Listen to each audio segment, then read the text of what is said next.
হচ্ছে জনগণের জন্য, গরিব মানুষের জন্য, জনজাতি সহ বিভিন্ন ধর্ম সম্প্রদায়ের মানুষের জন্য।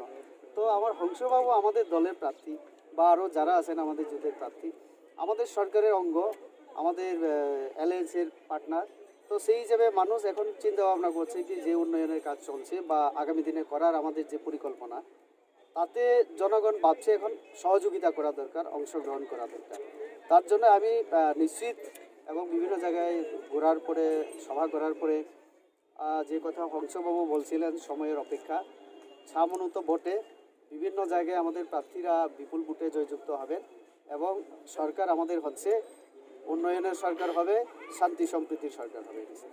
আর মাত্র কিছুক্ষণ সময় বাকি, তারপরেই প্রচারের কাজ শেষ হয়ে যাবে। নিশ্চয়ই আপনাদের প্রত্যেকটা জায়গায় প্রচার এখনো পর্যন্ত সম্পন্ন হয়ে গেছে। কি মনে হচ্ছে আপনারা কত আসনে এগিয়ে থাকবেন এবার? আমরা 11টা প্লাস আরও 3টা ফ্রেন্ডলি যে ফাইট, সেটা আমরা 14টা ধরে, এবং আমাদের জুট শরিক আমরা 28টা আসন আমরা দিয়েছি, প্রার্থী দিয়েছি।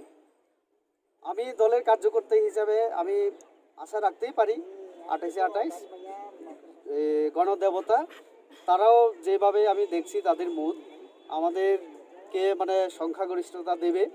এখন শুধু 26 হবে না 27 হবে না 28 হবে, সময়ের অপেক্ষা। তাহলে কি 10 তারিখ বিজয় মিছিল হচ্ছে বিজেপি এবং আইপিএফটির পক্ষ থেকে? একদম, মিষ্টিও তৈরি হবে, রসগোল্লা তৈরি হবে, লাড্ডু তৈরি হবে।